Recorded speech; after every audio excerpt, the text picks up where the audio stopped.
Okay. Let's see if I can get this blown up bigger, make it easier to read. Beautiful.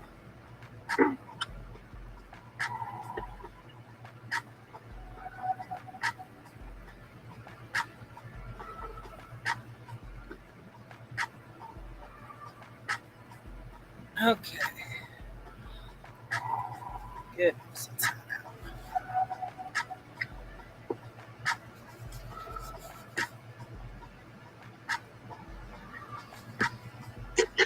Does anyone have the Statement of Unity pulled up where you can read that for opening today's session? I don't have it up.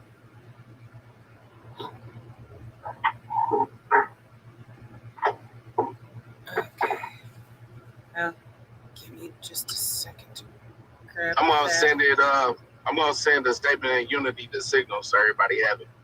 Please and thank you. I have like 700 paper copies somewhere in my house now. I'm thinking about it. I had the book pulled up and not that, but Alyssa, I definitely want you to keep that screen share up with the book, though. Yeah, that's right.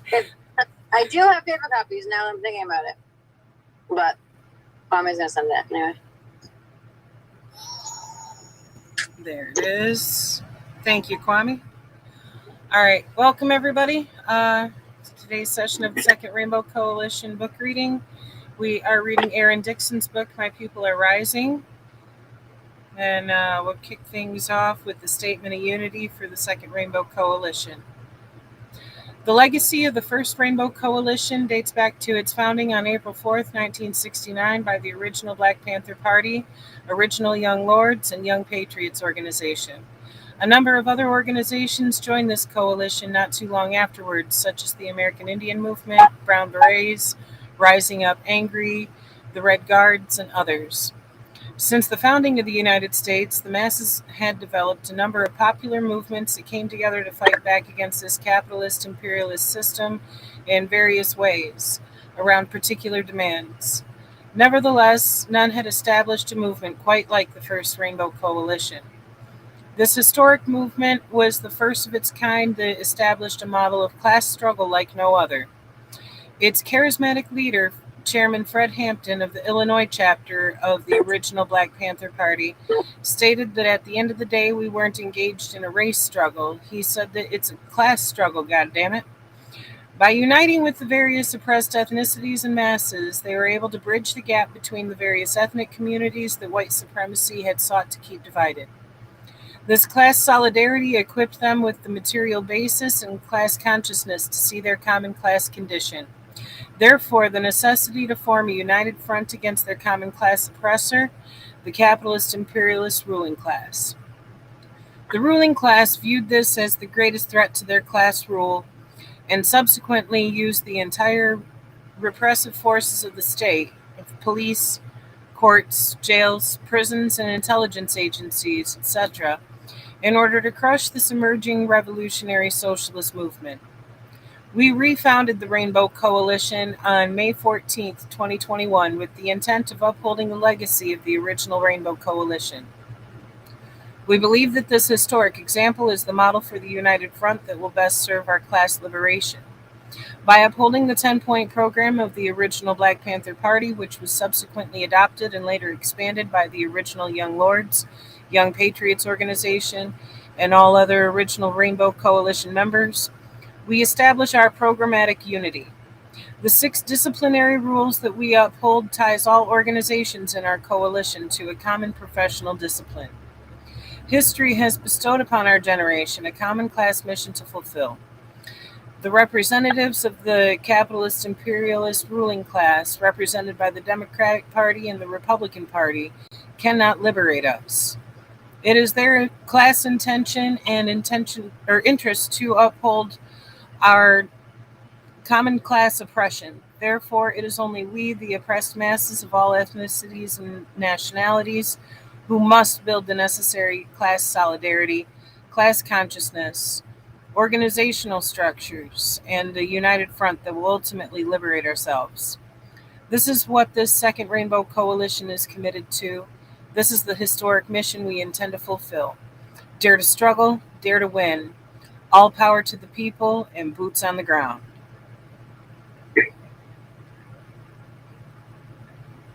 All right, now I gotta back out of that one and reopen the book. Today we are starting on chapter 32 of My People Are Rising in the PDF document that's on page 327. Does anybody have a hard copy of the book? Just let us know what page that's on in that. No, I'm on PDF too. Okay.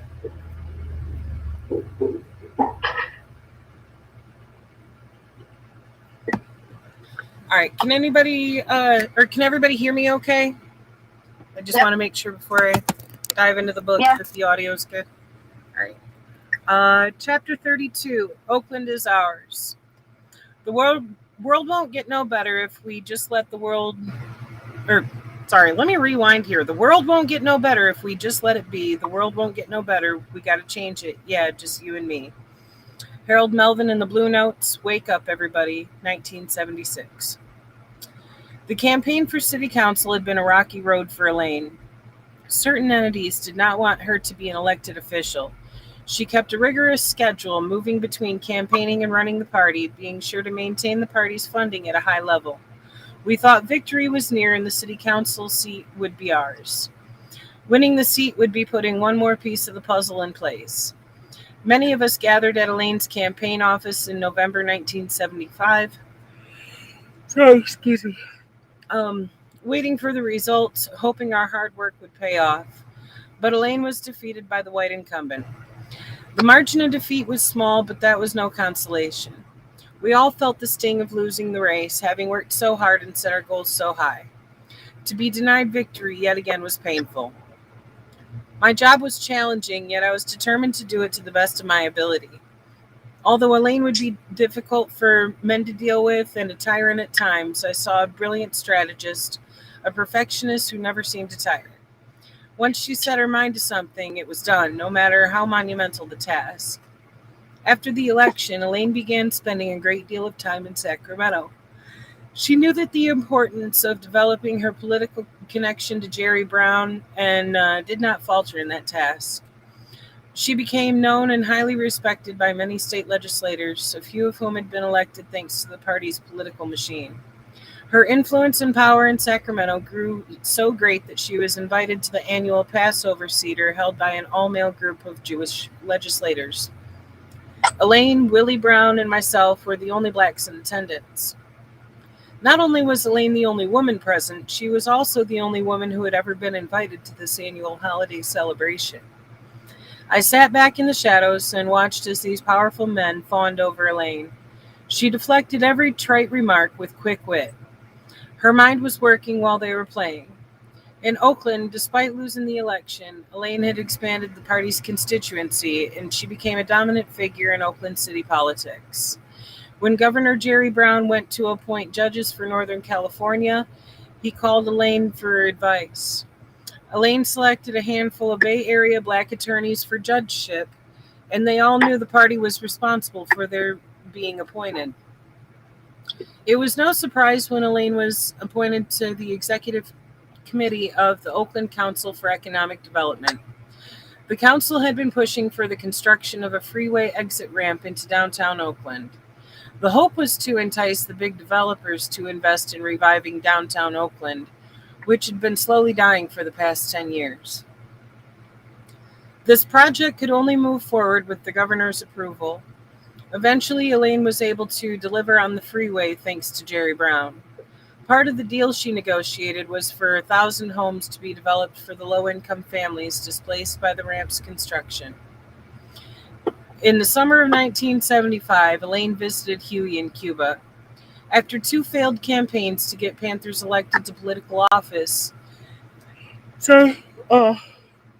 Huey had devised another plan for capturing Oakland. History had shown that running a revolutionary for political office was not a sound strategy because the individual was either unelectable or susceptible to compromising his or her revolutionary focus. Huey had a new approach. Upon Elaine's return at Huey's request, Elaine approached former Superior Court Judge Lionel Wilson about running for mayor of Oakland. If Wilson agreed, the party would run his campaign. Before Huey had departed Oakland, he and Lionel had become good friends. Lionel's son was heavily involved in the street life, and Huey had often looked out for him. Despite not having any real political ambitions, Lionel Wilson was a highly respected, very distinguished looking black man. He agreed to run, and his chances of success were high. Lo and behold, the party ran Lionel Wilson's campaign and won, electing him as the first black mayor of Oakland. The Panthers were finally in City Hall. Lionel knew very little about politics. However, with Elaine at his side, the future for Oakland was bright. Elaine was in the mayor's office almost daily, helping to shape his policy and strategy for improving conditions for Oakland's poor. In return, Lionel was set to name two Panthers, Erica Huggins and Phyllis Jackson, to the Port of Oakland Commission. The port was where the real power was concentrated. It was where the money was, and whoever controls the source of revenue controls the city. For years, cocaine had flowed freely into Oakland from South America. Now we could put an end to that. Elaine used to joke that instead, quote, now we'll have AK-47s coming in. The city manager had also become a stalwart of the party, and with these elements in place, we slowly began to make Oakland a city that would revolutionize American politics. We had seized control without a single shot fired. Actually, there were some shots fired. We began plans to recreate this process in other cities, such as Chicago, where a small cadre awaited orders, and Seattle, where Elmer had continued the work we had left behind. Driving down Broadway one day, I was astonished to see Tommy Jones walking down the street. I immediately stopped to give him a ride. He mostly seemed the same, but a little unshaven, a little run down, the tooth still missing on his left side. I was happy to see Tommy, but it was sad to see a former captain of the party looking like a drug addict. Hey, Aaron, he said as he half smiled. I'm trying to get it together. Remember those good old days? Man, I miss those days. Yeah, I do too, I replied. My mind flashed back to the summer of '68, igniting memories of Matalaba, Landon, Randy, Robert Bay, and all the others who were prepared to shed blood for the people. I felt a bit of sadness for those days long gone. You take care, I said, and dropped him off at his destination. Flores called one morning to tell me that Santa Rita had left. Santa Rita, a member of the party's vocal group, The Lumpen, was a singer, a coordinator, an administrator, and a gunman. Whatever needed to be done, he would try to accomplish it. And if he couldn't, he would tell you so. We didn't have too many brothers like him left. At one time, we'd had scores of comrades like Santa Rita all over the country, but losing him now put more pressure on those remaining. Santa Rita's departure planted a seed in my mind. He had left because he was just plain tired and disenchanted, and I think many of us who had been working so long and so hard were quietly feeling the same way, despite the many recent accomplishments. But the prospect of leaving something we'd devoted our lives to was extremely complicated, and there was always some new development, some unexpected challenge to test and renew our commitment. And in California, you never knew what to expect. There was always something strange going on, including all kinds of covert operations by the secret intelligence forces. Hands down, the most bizarre experiment thought to involve the CIA was the phenomenon of Jim Jones, minister of the People's Temple, savior of the poor, the downtrodden, the sick, and shut in. Jones owned a large church in San Francisco on Fillmore, around the corner from the former location of the San Francisco Panther office.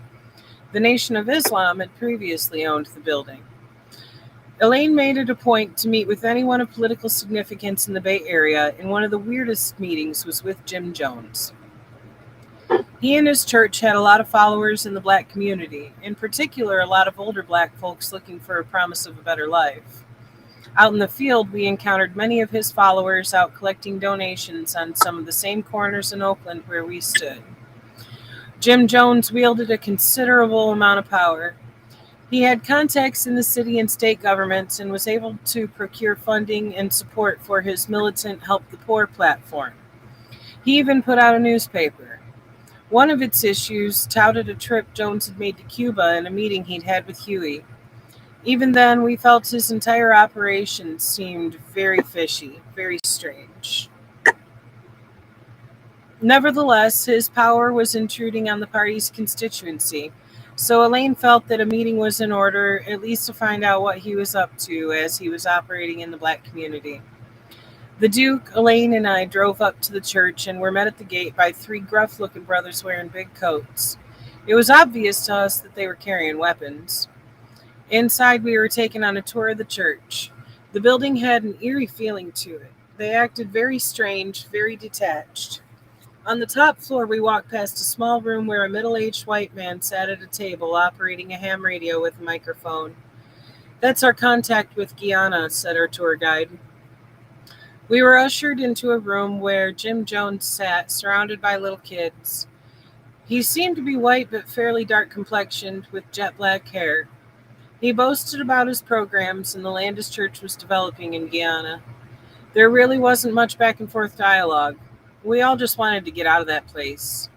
The vibrations were unlike anything I had ever experienced.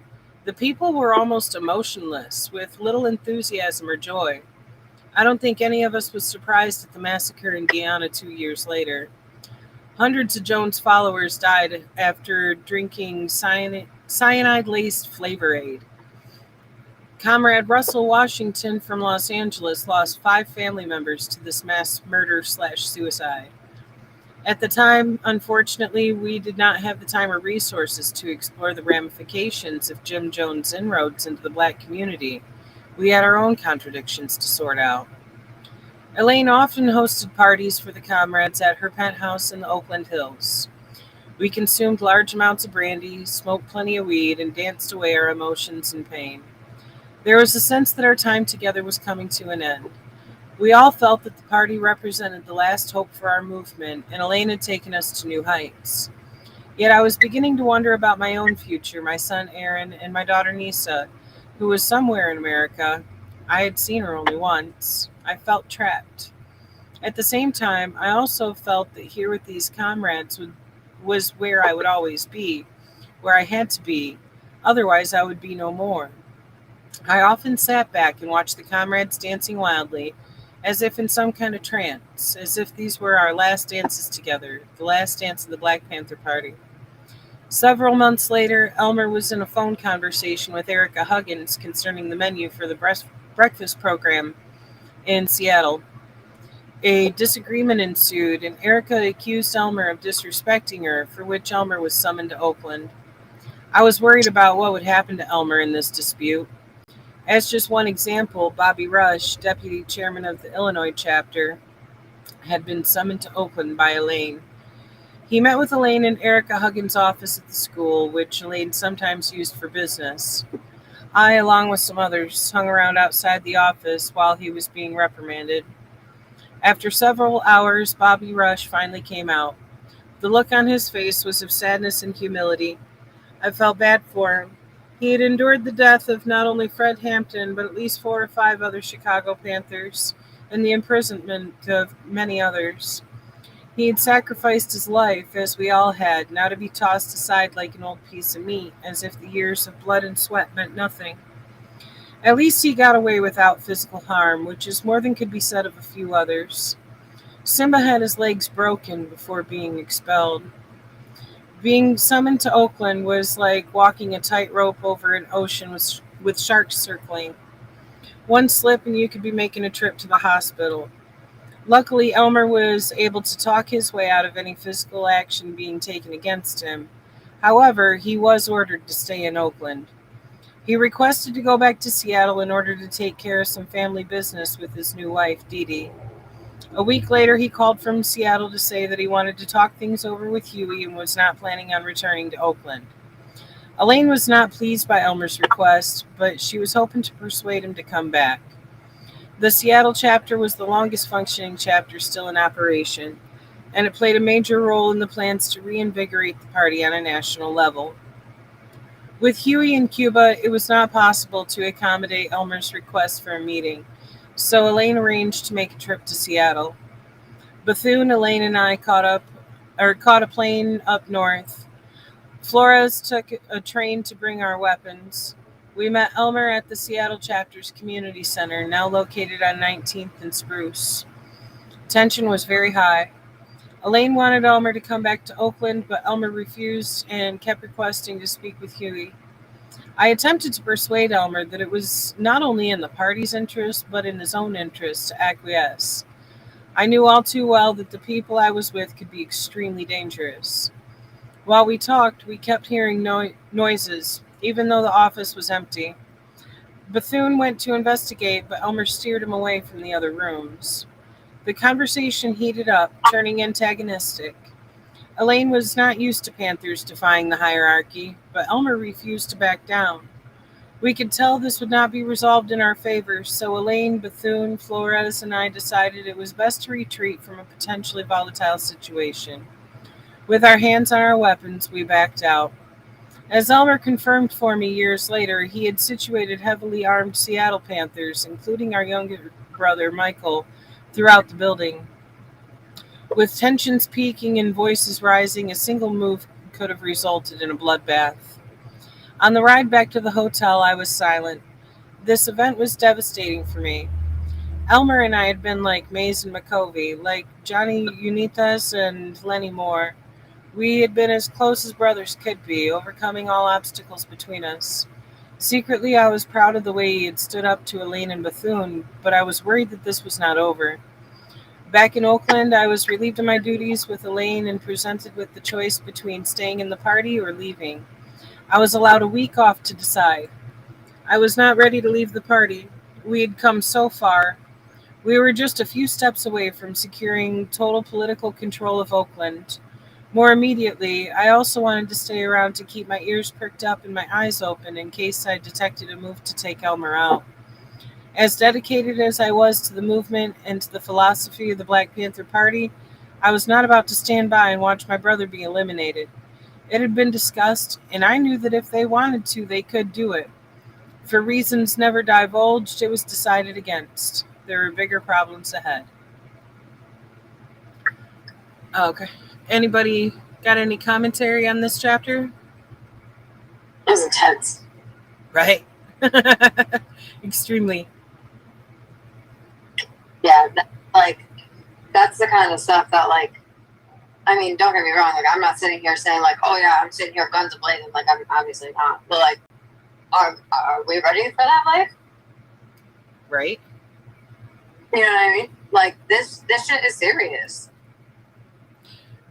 And honestly, like, as intense as things were of even those dynamics within the party, and a lot of it being fed by this capital punishment, or not capital punishment, corporal punishment shit that was going on, of like physical beatings or lashings for verbal disrespect and crazy shit like that. It's like, wait a minute, what the fuck were they doing? You know?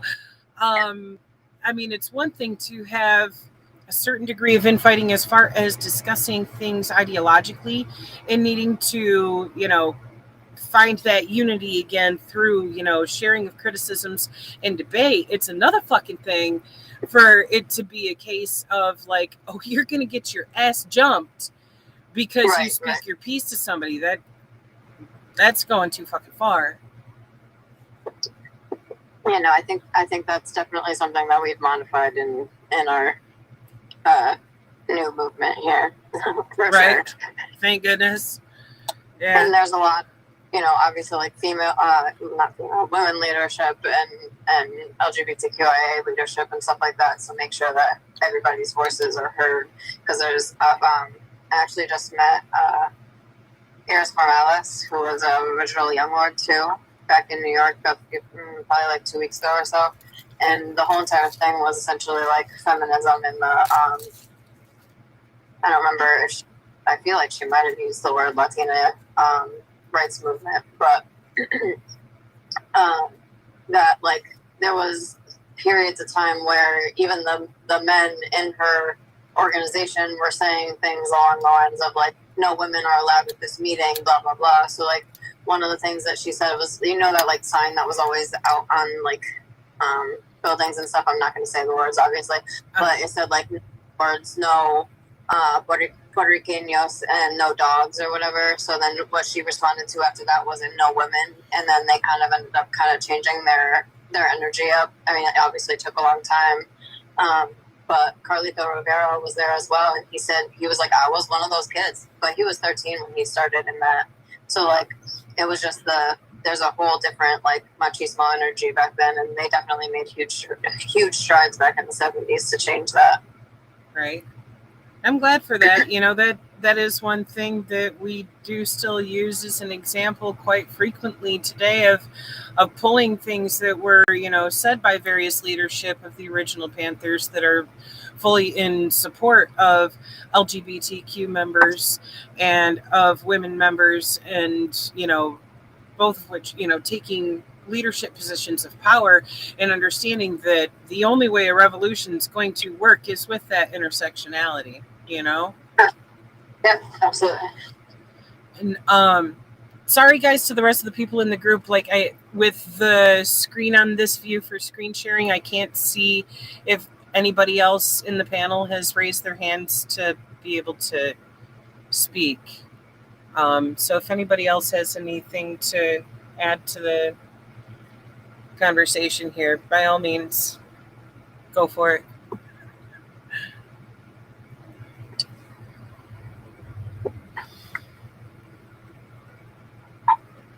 No? No takers? Okay. Would anybody like to take a turn reading? I'll read if you want. Please and thank you. All right. If the air fryer goes off, I might have to pause. Okay. All right. Chapter 33, Huey's Return. I come up hard, baby, but that's okay, because Trouble Man don't get in the way. Marvin Gaye, Trouble Man, 1972. One day, a group of mothers from the projects came by the community center upset. Felix Mitchell, head of a new drug gang called the Mob, had taken control of the 69th Street Village, where many kids who attended the school resided. The mothers wanted us to do something about the drug infiltration, a growing problem that soon threatened to engulf East and West Oakland. Felix Mitchell, only 23, was smart and cagey, the perfect patsy for the mafia to peddle their heroin. Huey hated the mafia and had all but driven them to their heroin trade driven them and their heroin trade out of Oakland.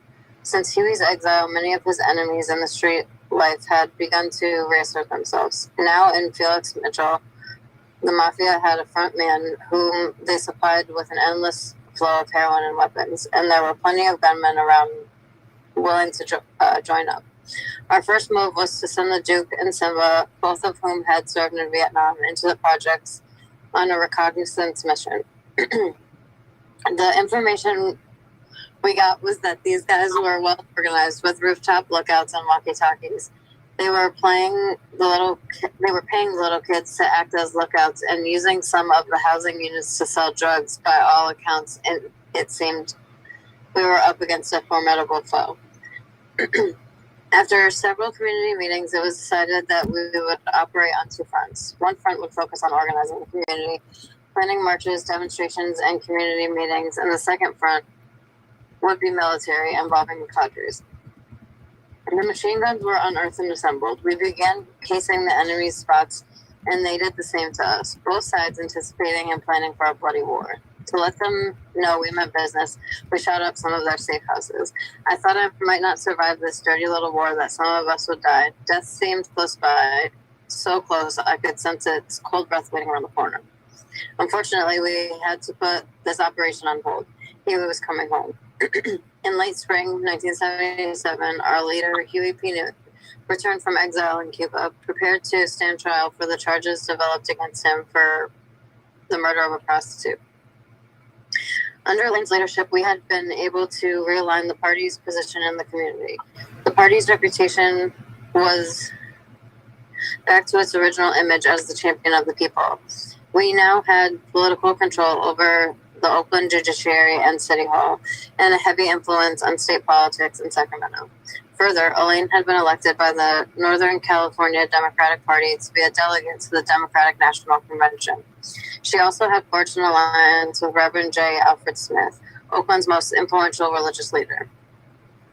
They had collaborated on a broad agenda to address important issues in East Oakland, such as improving education, influencing the judicial system, and gaining electoral power.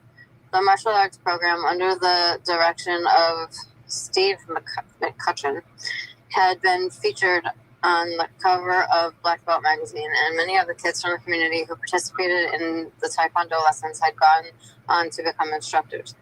These were the best days of that era, a time when we had a full complement. Can you still hear me? Now I can. You went scratchy for a second. Okay. Yeah, sorry. I touched my AirPod without realizing what I was doing. All right. Just 3 years earlier, the party had looked to be on its last leg. Tremendous progress had been made under Elaine's leadership. Despite our much improved position, I, as did probably many others, felt uneasy about Huey's return. I remember watching Huey, flanked by Elaine, Big Brother, and Bethune, during the press conference held upon his return. I felt deep inside that maybe his return would backfire on us all, but I knew to keep that to myself.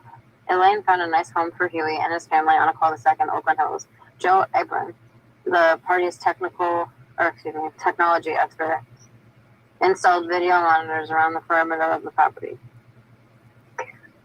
Finally, Huey and Gwen and the kids, Ronnie and Jessica, could relax after the pretty rough conditions they had experienced in Cuba.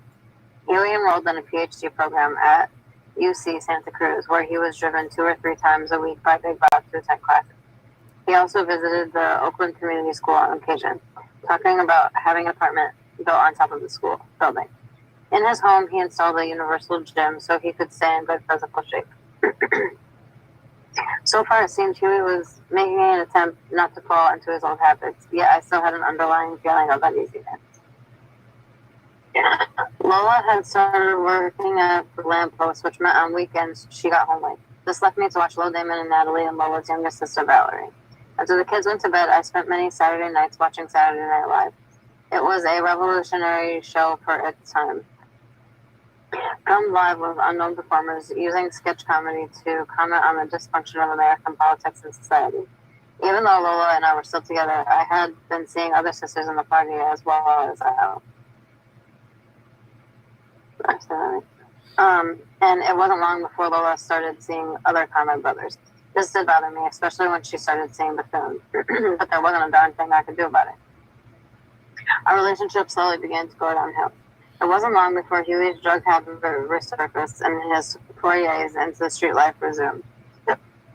One night, while Lola slept peacefully, I was lying across the bed watching the old gangster flick On Top of the World with Edward G. Robinson, and thinking how similar that portrayal of gangster life was to my own, and that of the others on the security squad. I thought about how we were ordered to rob dope dealers and do many other things under the cover of night.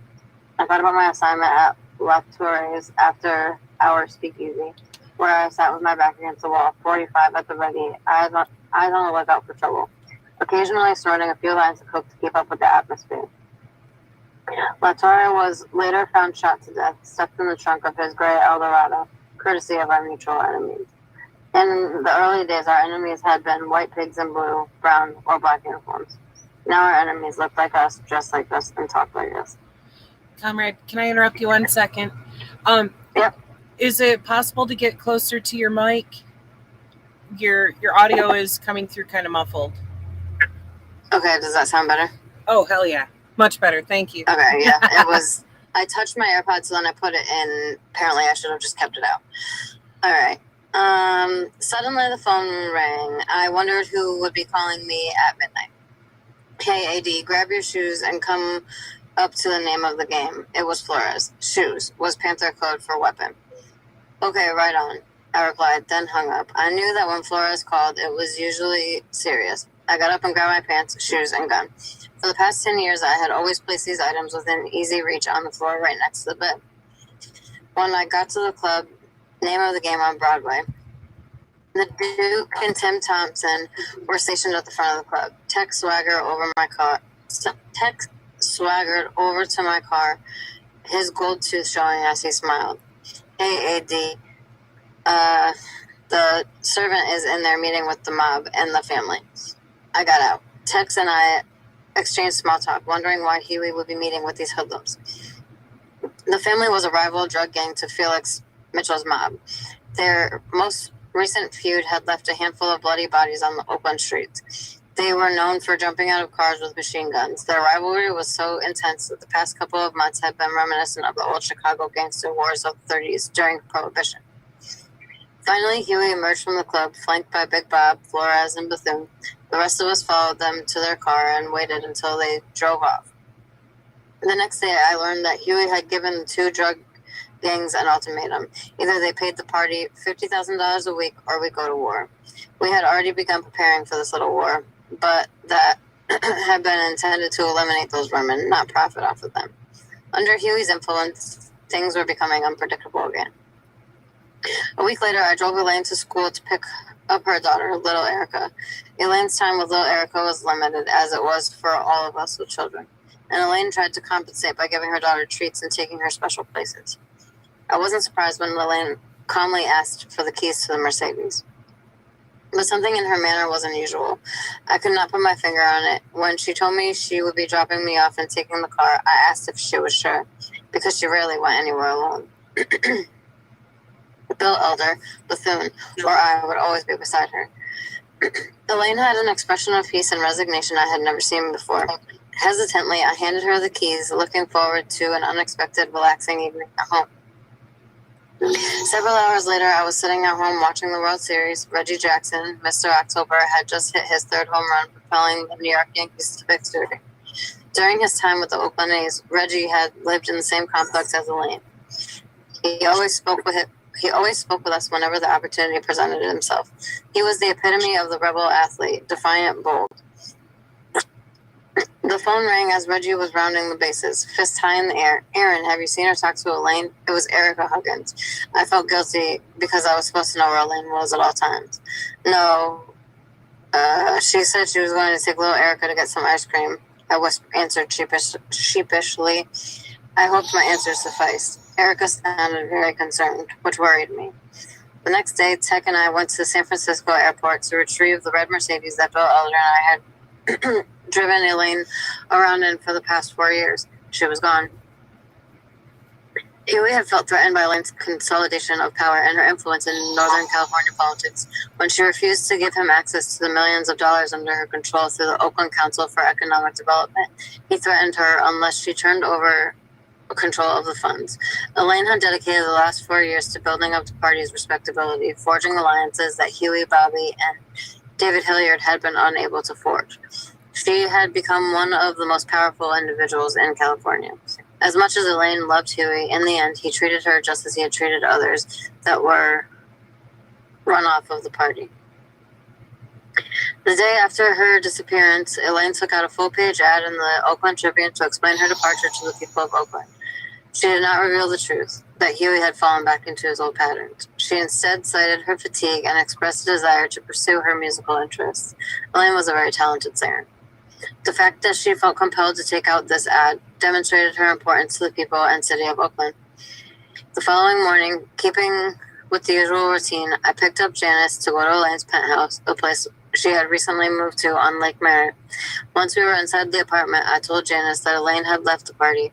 It was a weird moment because we didn't know whether to cry or laugh. As a matter of fact, we both yelled out in jubilation. Our reaction surprised us, but considering how difficult Elaine was to work for, maybe our joy should have been expected. I think we also realized that with Elaine gone, the party would fall. We both knew our own exit was imminent. I had fallen in love with a young woman, a medical student at UC Berkeley, who worked at the clinic. Her name was Mildred. She was a young woman of Black, Japanese, and Mexican ancestry from San Diego. She was attractive, intelligent, down to earth, and most of all, she was always happy and optimistic. I think we fell in love the first time we laid eyes on each other. With us, there was no ulterior motives, no forced or hidden emotional reasons. We had a genuine attraction to one another. I felt as if she were, in essence, the girl of my dreams, as if she were my soulmate. My relationship with Lola was one of conscious.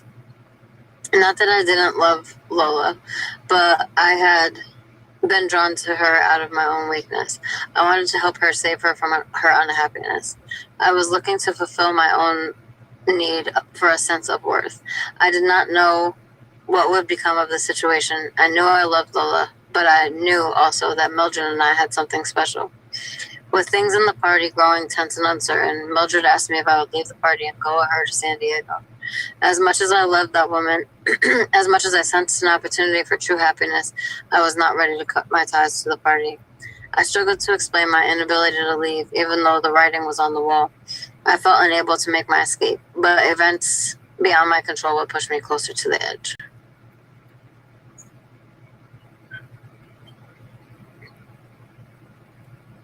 Yeah. That was also a lot. Yeah. Well, the floor is open if anybody has any thoughts on this. I like the shoes. Go get the shoes in reference to their codes. That's cool. Right? It's good to have stuff like that for security reasons. Right. Yeah, that was I feel like when I read stuff, my brain is just processing the words and not necessarily retaining all of the information. But it seems like there's a lot of. I mean, it's always interesting to see the similarities of the issues. You know what I mean? What we have today and what they had back then. When it comes to just different ideologies, and obviously we're not worried about millions of dollars. We don't quite got it like that right now. But when people are splitting off, and how is it possible that currently, since we're not literally trying to kill each other, can we still work towards the same goal, kind of thing? You know what I mean? While not aligning completely with the enemy. You know what I mean? Right. There's a lot here to be able to learn from. I mean, for one, it shows, for example, that even trying to get a foothold in the current system renders you politically fucking impotent, because they weren't able to actually invoke any real change, even with, getting people who were aligned with the party into those seats. It just made for more bullshit when it came to, running in the Democrat Party and trying to take power in that manner. Because reformism don't work. And we can see that as far as the shit that's happened in the decades since, of certain things being legislated to help protect rights that turn around and get walked right the fuck back by the, following group of people who take those offices and things like that, and I also have a curiosity of what actually ended up happening there, with the millions of dollars that they had in the accounts. Whatever happened with that? Was that turned back over and made use of for the, serve the people programs, or what, which I don't know if we'll find out about that in later chapters. But it definitely makes me curious, because there has to be that accountability and transparency there for the whole party to be able to see what's going on with the funds,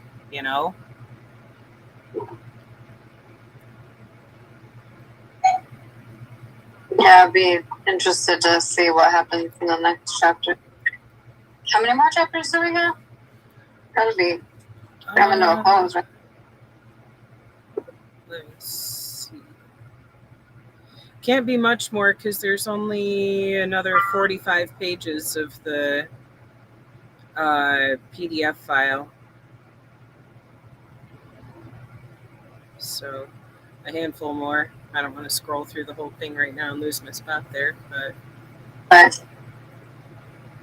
Yeah, no, I'm not sure what stuck out the most. It's just there's a whole lot of. I mean, there's obviously so much that we can learn. It's so beneficial to learn from or read these books, and then it's also just incredible that we actually have communication with these people, so that we can learn from their firsthand experiences. You know. Right. So I that's think that. Go ahead. Sorry. I think that was something that was missing from like when I first started, like, I don't know, protesting and stuff like that. Can everyone hear me? I can now. That there was like a lack of like how did we get here? Not why are we here, but how. Can you hear me, Zen? We can often. We can hear you, Kwame. Okay, I can't hear y'all. Maybe I'll have to leave and come back in. But since y'all can hear me, though, remember everyone next week at this time, Aaron Dixon will be on here. Aaron, let's just say that just now. Just maybe put me in, maybe come to my mind. So definitely try to get all the comrades to come on next week so we can come on and, support the elder, show him that the Second Rainbow Coalition appreciate him writing this book. We learned a lot.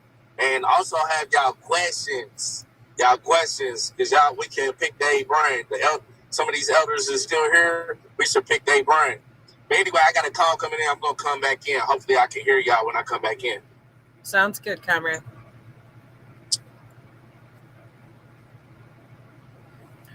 Anybody else got anything else that stuck out to them?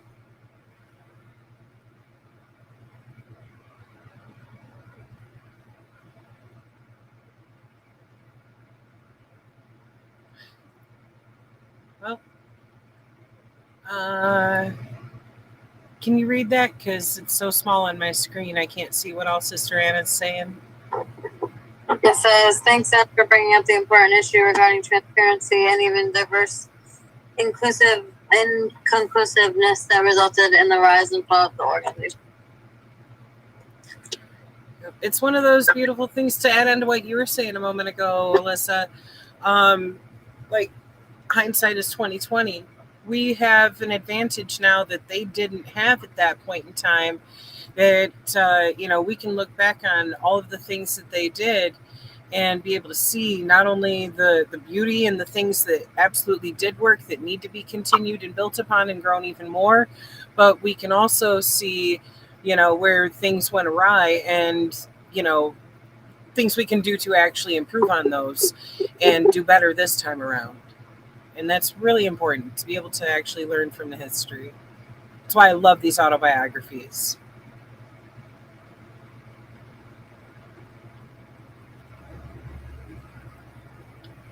Sorry, I can never hit mute fast enough.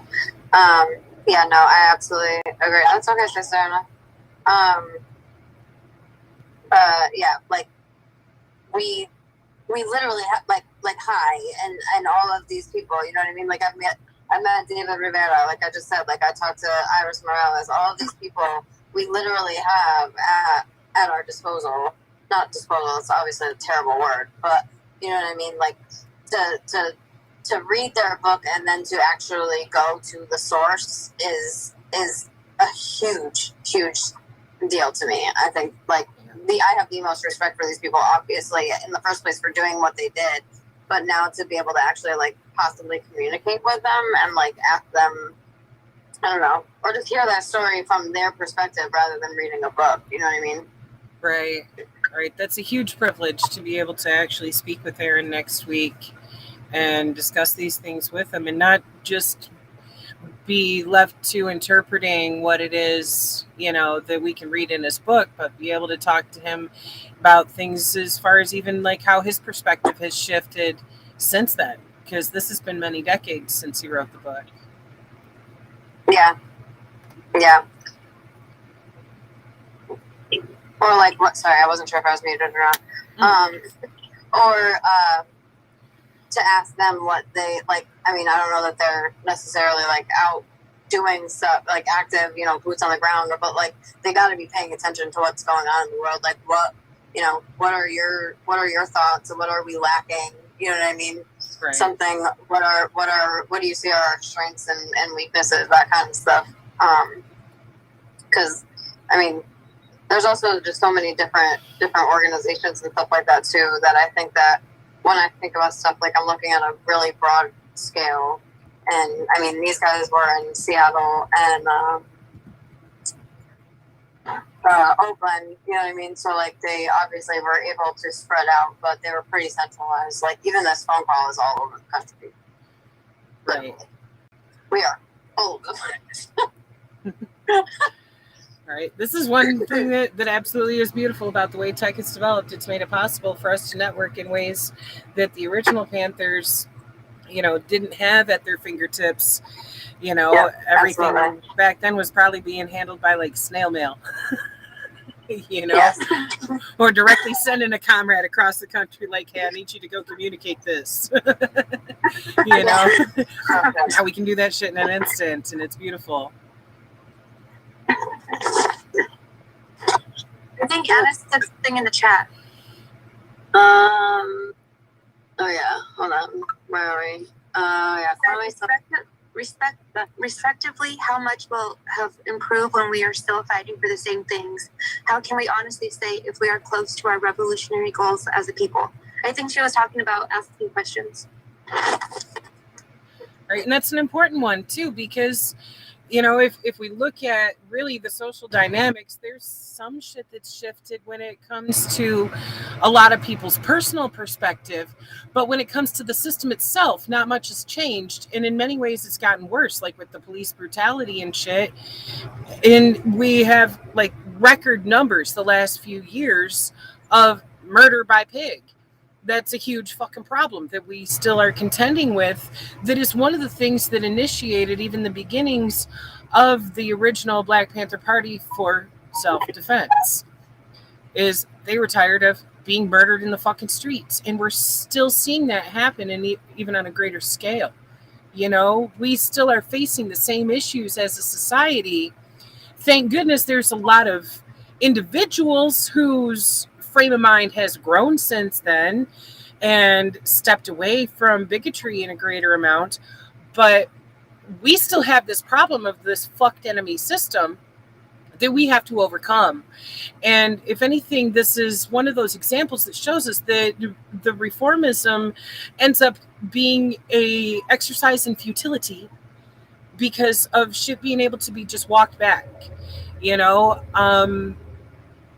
We really do need an all-out revolution, and that starts with things like the Serve the People programs of making sure that people have access to food and housing and healthcare once we're able to get those programs built up too, to be able to be self-sustaining, to have that autonomy, that self-determination, and ability to depend on each other within our communities, first and foremost, because otherwise, how the fuck would we survive the revolution? That's how we survive the revolution. That is how we overthrow this fucking system and replace it with one that actually works, is by building up our communities and actually having that solidarity together and being able to count on the people we know we can count on, who are our community, because we cannot fucking count on this, the government. They're not going to do shit for us. They don't care. They see us as, wage slavery cattle, Like our only value to them is our adjacency to capital and how much money we are, producing for them. They don't give a shit if we end up homeless or starving in the meantime. They're still going to bitch about, why don't you want to work? It's like, right, what's the first thing that anybody ever asks you, like when they meet you, besides your name? What do you do for a living? Yep. Like that is literally. And this keeps on coming up in random conversations, so I don't know if I already talked about this last week or not. But like, it just keeps on happening, and it's just like there was this person that I follow on TikTok that goes live pretty much every day and does like world news and current events and stuff. And every single time that somebody asks her that, she's just like, I don't do anything for a living. I live, like, I survive.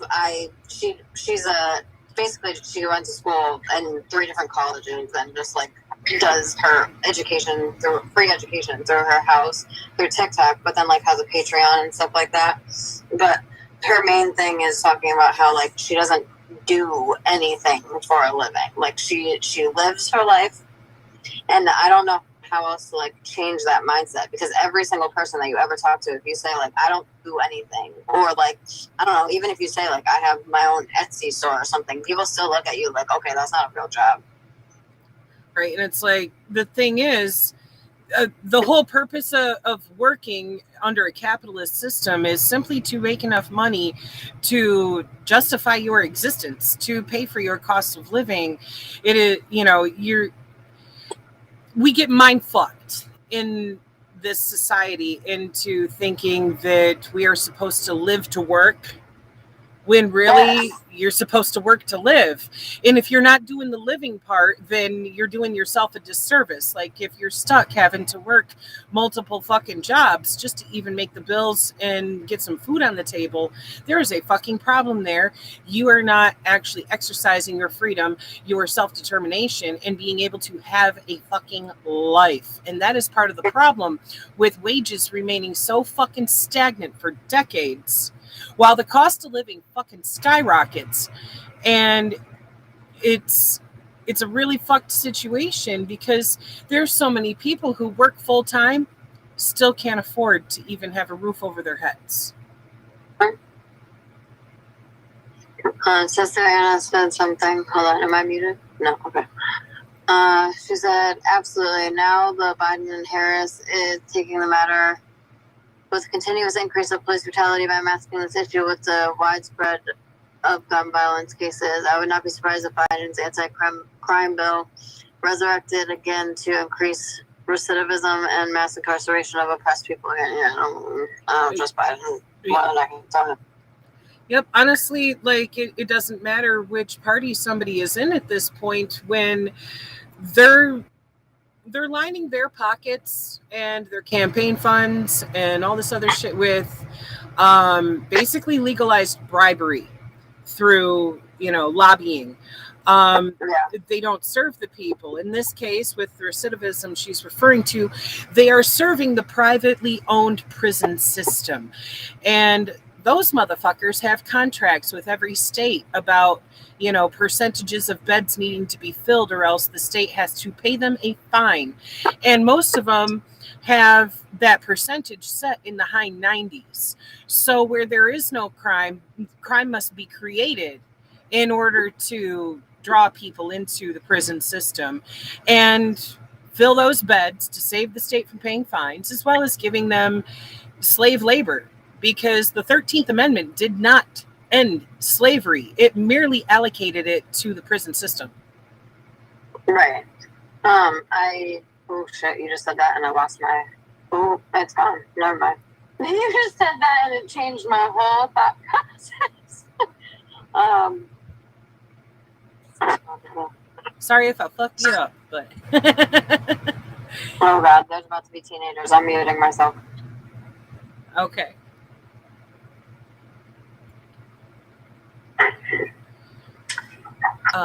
Anybody else have any thoughts to add in here? Johnny, I see you're here, but we haven't heard from you or from Robert yet. Hey everybody, I've been tuning in. Sorry about that. I've been listening in. Glad to meet those of you who I've never met. My name's Rafael, the Brown Berets, the Mesa Nacional de Brown Berets, which is a national organization of Brown Berets. And I'm part of the Monday reading group, but I'm trying to tune into everything I can. But you all, I'm taking it all in because I'm just getting home from work. I'm a teacher. I've been teaching for 23 years, and it's true, a lot of the reform movements really just haven't, they've taken us nowhere. And I think I'm encouraged by the fact that we have such strong women, leading us. The Brown Berets, for example, we have a strong woman, Yola makes cold waters. You know her, out of Chicago. And so I think some things have changed in that sense. I think our attitude has truly evolved from the past. But I really like what's being said in terms of what needs to be done. And I like the political line that's being laid out here by everybody. I know some of you out there, I've met some of you, but I haven't met everybody. And I just want you to know that, man, just listening to this discussion pumps me up. So thank you. Thank you, comrade. Glad you're here. Pleasure to meet you, comrade.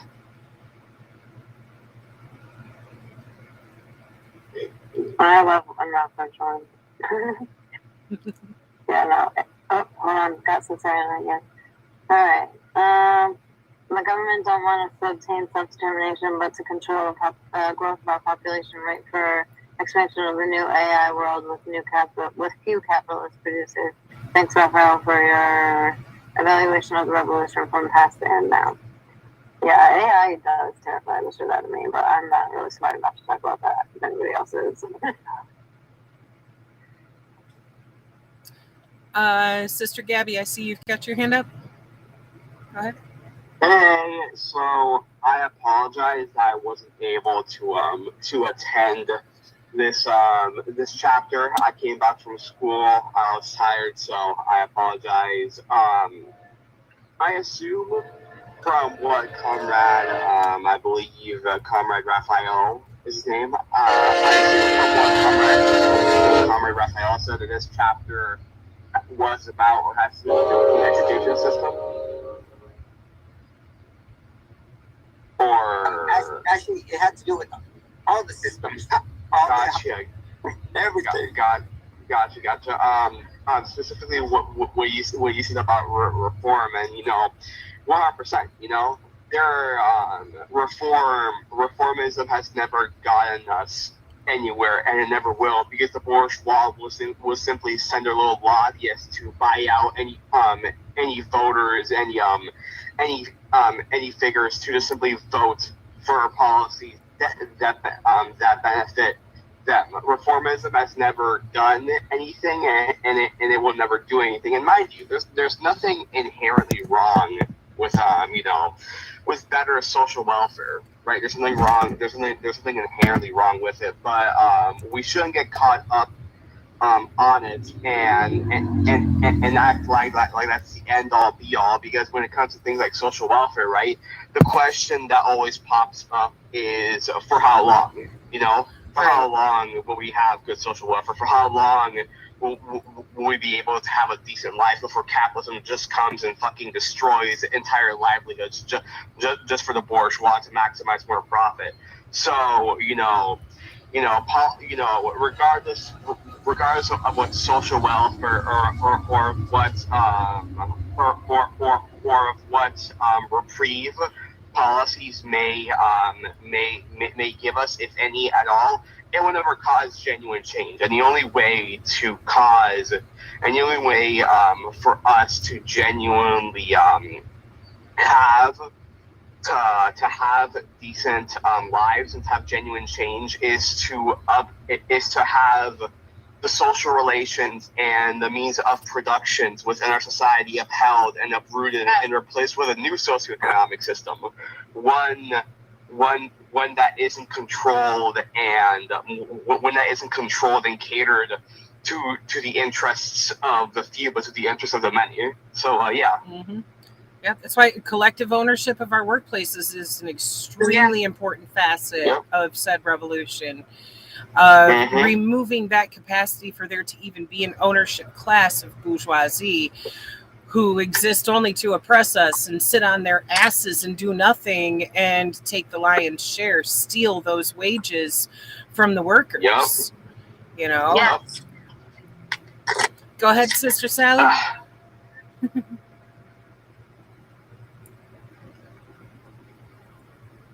You're muted if you're talking.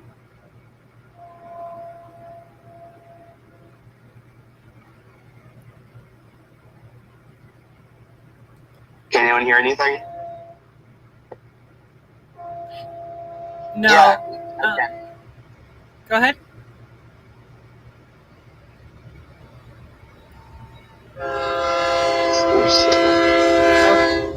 My apologies if the train rolling by is blowing out everybody's audio. If I mute my mic, it mutes the entire Zoom room.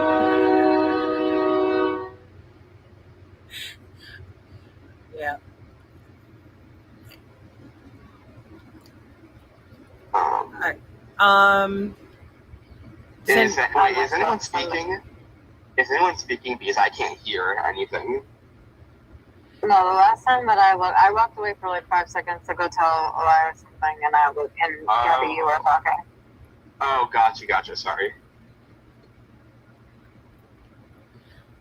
But I do have a thought to build on what you were saying, Gabby. And then it's like, look at what's happening right now. We are all still dealing with the ramifications of the COVID pandemic. It's 100%. still ongoing and just not being reported accurately because they just decided, well, if we are not doing regular testing for it, then we don't have horrendous numbers to publish. So that makes it better, right? Exactly, quote unquote.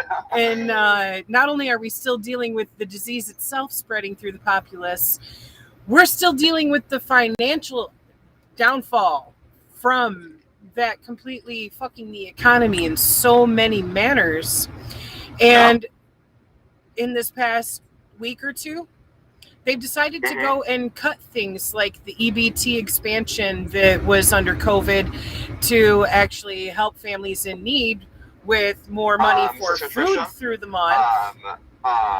Your audio is doing that thing again. Where your voice gets louder, but then it gets dimmer. Just I should mention that again.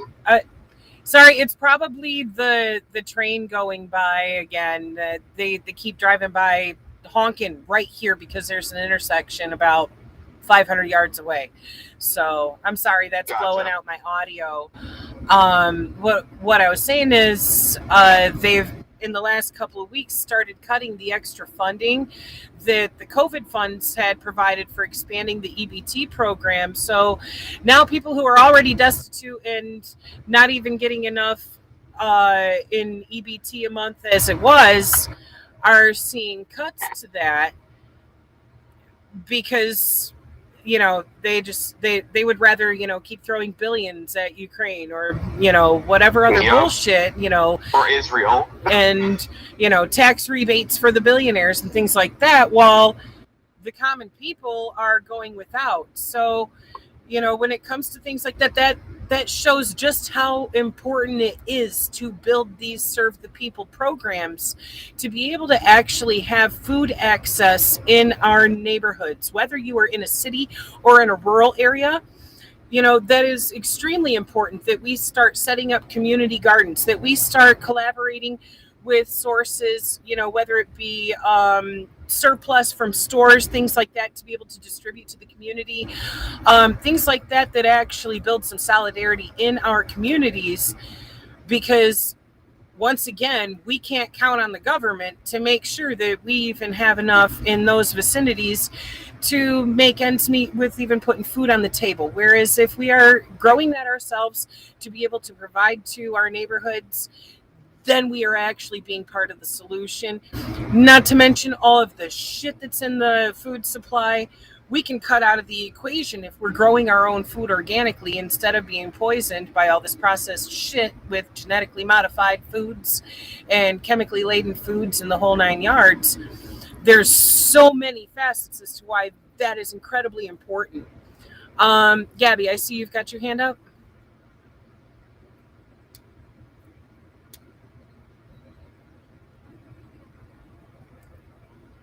Comrade Gabby, you're still muted. Sorry about that. I was trying to find my phone, almost lost it. I wanted to add on what you said about the COVID thing, because I think for a lot of people, the whole thing with COVID really just showed how the Catholics just don't give an absolute shit about this, because if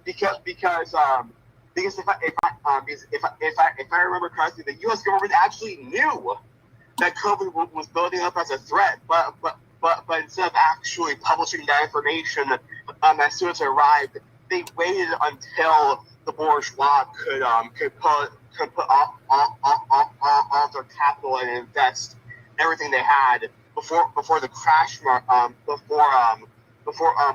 before the economy took a big downfall. And this whole COVID thing, it just shows how they don't give a single flying fuck about any of us. Even during COVID, even during the early stages of COVID, we were still subjected to horrible materialistic conditions in our workplace. They didn't even give a fuck, and they wondered why so many workers were getting sick. Because if you saw the fucking materialistic conditions for the workforce in Amazon, you would not be surprised. You would not be fucking surprised. It was horrible. It was egregious. It just shows that no matter what, their interests are always with themselves and themselves alone. They will always do whatever it takes to maximize profit to whatever percentage, no matter what the risk is for us, no matter how many people die, no matter how horrible the conditions are in the workplace. They will do anything and everything just to maximize profit. And this whole COVID thing exemplifies that even more. Unfortunately, it's not to the extent where everyone is cost conscious, obviously. But I do definitely think that this whole COVID thing definitely opened some people's eyes to the truth. So yeah. Absolutely. Anybody else have any thoughts on that? I remembered one of the things that I was going to say before was that something that I have noticed, like working recently, and just like teenagers and I don't know, preteens, and then like Gen Z. I don't know what you're called after Gen Z, if there's a thing for that yet. Gen X. But, okay. Oh wait, no, that's. Wait, no. Gen Alpha. That's right. Okay, yeah, Alpha. So like the Gen Z, like oh Jesus, what did you? Never mind, I don't even want to. They don't like just work a job, like you were saying, like to work a job, like you have to work 2 or 3 or whatever jobs. Like most of them will literally just be like, no, fuck this job, I'm not working. It's not worth breaking my back. Like you were saying, Gabby, like the material conditions for Amazon. What you're supposed to be doing is to break your back for $17 an hour when that doesn't even allow you to survive. What the fuck is the point? What is the point? You can't live off of $17 an hour. You know what I mean? Like Right. it's completely impossible. It was something that you guys said before that reminded me. That was something that I was going to say the last time, that I forgot what I was going to say about that. awesome. Could I add something to what you said? Could I add something to what you said, Melissa? Go ahead. Sorry, there's add, too many people in my kitchen right now. I got distracted. Sorry. It's fine. I was just going to add. I forgot what it was called or what the social experiment was called. But basically, there's a test done, right, where a specific group of workers. There were 2 groups of workers, and they wanted to see how much profit would the workers be getting if their wages weren't being taken so much by the bourgeois. The A group, got the average, $10 an hour. But for the workers that got their full surplus value, you know how much money they made an hour? $60 an hour. $60 an hour is how they made it with when their surplus value wasn't cut or dwindled in any way. That's the amount of fucking money that you're wasting to these capitalist fucking pigs who sit on their asses, don't do anything every single day, and literally benefit off of your labor just so you can one day die and be replaced. So yeah, I just wanted to add to that. Preach. Yep. Right? That's literally me. Like I tell this story all the time. So again, I don't know if I've said it here, but like there was somebody that worked at my job for I don't know.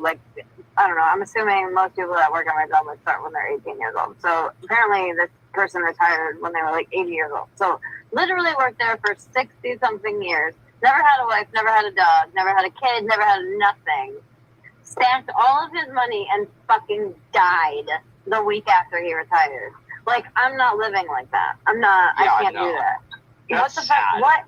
That's not living. That especially where it's a freaking factory. Like you can't even see outside. Like you sat inside for 8 hours, 12 hours, however many hours. I guarantee you did hella OT too. You just sat there and banked it to literally fucking die. Yep. There's a difference between being alive and then living. You know, there's a difference between them. Yep. Just merely existing is not living. Yep, exactly. And sadly, under capitalism, we are very fucking limited to existing, or just maybe a smidge more than that, you know? Yep. Yes, Comrade Sally? Okay, I just wanted to say something about Anna's comment about we need to focus on strengthening intercommunal survival programs, because there's a lot of nonprofits out there that, say they support blah, blah, blah, but it's like anything that's supporting the people, it's not going to be funded. Like, the revolution will not be funded by the government. So it's better to have our, like she said, the survival programs and all of that. That's just all I wanted to say on that. In reference to Anna's, we need to focus on strengthening intercommunal survival programs, because nonprofits don't help at all. It's all connected with the government, and they just line the pockets of the rich. You know what I mean? Exactly. That's why it's important to actually be building these within our own communities of, groups of neighbors coming together, Right. and, comrades putting boots to the ground and building these up through our networks, because a lot of these NPOs, they merely exist for basically laundering some money for tax rebate purposes for the wealthy. Yeah. It just keeps the rich, and like I said, the government is not going to fund no revolution. If there's so many nonprofits that, opportunist movements that try to go for a nonprofit, but it's not you know what I'm saying? The government's not going to let that go anywhere. They can control or derail your movement. So it's better just to keep it like survival programs, boots on the ground, like us, the people. Centralized. Yes. But that's just all I wanted to say about that. Good point, Sally. I really loved it. Thank you, Conrad. Sorry, it was way off subject. No, it's no. I wouldn't say it was. You're right on point. My children distracted me. So this is not your fault that I'm not being able to respond to your comment. All right, anybody else got anything? We're at an hour and a half, so we can actually end on time for once. Or finally, we can keep chatting. I just wanted to pop in and say hi. Hey, Hi. Hello. Robert. Hey, Robert. Asked me to say, how's it going, man? I'm sorry I haven't been able to make the other ones. I'm going to try to see if I can read as much of Aaron Dixon's book as I can before next week. I'm just really thrilled to get to meet and hear from some of our elders. So many of them have already passed, and it's such a privilege to be able to engage them one-on-one while they're still with us, and to kind of absorb some of their passion, and to learn from what they've struggled with. That's all I've got to say. Looking forward to meeting Aaron. Well, I can't wait to meet Aaron, myself, comrade. I'm so excited to meet him. Same. This is a huge opportunity for us to be able to discuss this with him and be able to get his perspective on things. Mm-hmm. I'm looking forward to it. It's so like what Comrade Robert was saying. It's just so rare having to have an elder, because like you were saying, so many have passed away, have either been killed by the states, or they have de-radicalized and become more liberal. So the fact that we still have like actual elders that are still putting in the work and that are still revolutionary that we can actually learn from, and see what mistakes we shouldn't do to move class struggle forward towards communism.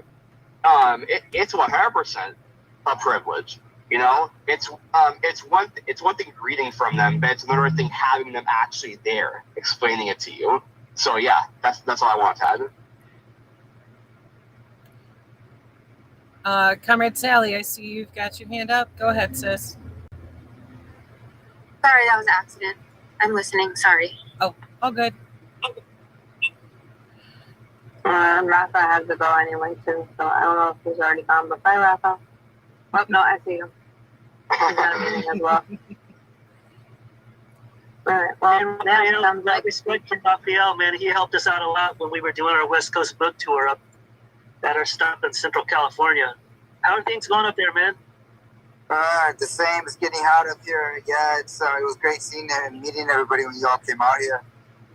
We're busy. Matter of fact, I got a meeting tonight with our local chapter, but we're trying to count down to June. We have a national gathering in Sacramento. People are welcome. I'll be letting people know about it. If you got time, Oh, yeah. June 24th, it should be a good gathering. Say again? Sorry. Sacramento. Where is that? Is that in Florida? Because if it's not, I can't go. I know you probably can't go. It's Sacramento, capital of California. So we're gonna protest ICE. So yeah. We're gonna protest the feds. We're gonna protest everybody. Yeah. Before we have our national meeting, but everybody's invited. It should be a good gathering. It sounds really dope. This is completely unrelated. I just wanted to say that my package just came in from Foreign Language Press, and I ordered On Contradiction for a mile from them, and it finally just came in, and I'm so happy. Go read that book. If you type it in, can you type it in the chat? Sure. Foreign Language Press is really fucking awesome when it comes to buying leftist books. In general, they're my number one pick whenever it comes to it. If you don't want to buy from Amazon, I recommend buying from Foreign Language Press. On Practice and Contradiction. There we go. That's what the book is called.